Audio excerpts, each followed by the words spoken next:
All right, welcome back to Crave the Word Workshop, Session 5. Nice to have you guys. The beautiful sound of reading Scripture. Wonderful. Oh, and just the privilege of having a Bible. Someone just mentioned to me just the fact that so many of the Christians that were facing all the stuff that they did really didn't have a full set of the books of the Bible. That would have been pretty rare. So we are very blessed. We're going to talk about memorization here in Session 5, the value of memorizing Scripture. And we can do this somewhat rapidly, going through these things, but the goal here is to so fill your soul that you, this is the way Spurgeon put it, that you talk in scriptural language and your spirit is flavored with the words of the Lord, so that your blood is bibline and the very essence of the Bible flows from you. I love that. You know, there's a certain power in the sheer repetition that comes through memorizing the Bible, coupled with the forced concentration.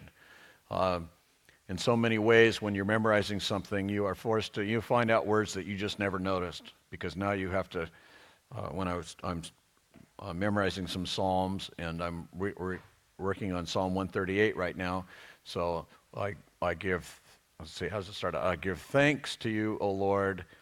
I can't remember the last part of it.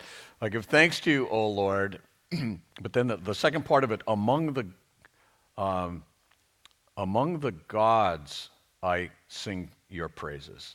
And so I have to visualize all that, and I'm thinking, but when you leave a word out and then you just say, oh, I never noticed that word was even there.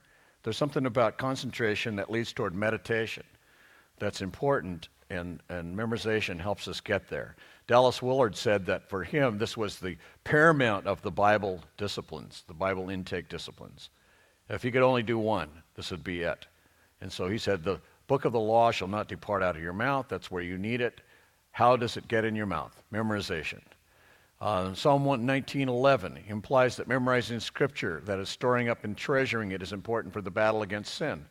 You know the verse, I have your word I've treasured in my heart that I might not sin against you.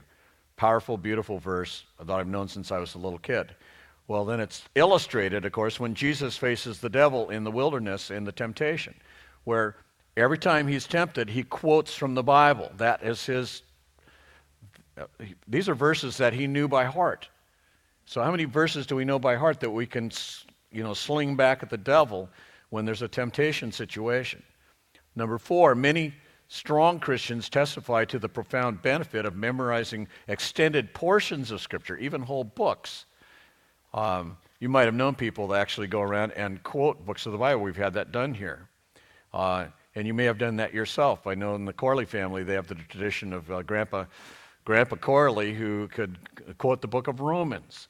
So maybe there's something in you that just said, I'd like to do a substantial portion of the Bible. But even to do a shorter psalm or something that there's something about that. And I've found in that, in renewing my life in memorizing the word, number 5 is important here, E. One of the main values of having a memory project going is that the verses feed your spirit even in the night. I find myself waking up quoting that scripture because I've been concentrating on it so much. Psalm 16:7, that's one of the psalms that I did. I bless the Lord who gives me counsel, even in the night. My heart instructs me. How does that happen? Because you've been filling your mind with the actual words of the Bible. And number 6 is, or F, the process of meditation is greatly enhanced by memorization because the verses can be mulled over wherever you happen to be, day or night. You don't have to even have a Bible with you.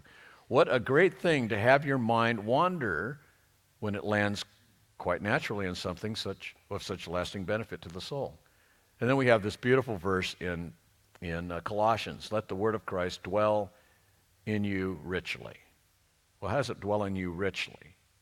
Now, by the way, in Colossians 3 is speaking of a corporate setting. So I don't know if I took Scripture memory, if you would be memorizing Scripture altogether, but there's that richness of feasting on it, of having it be, completely consuming your concentration.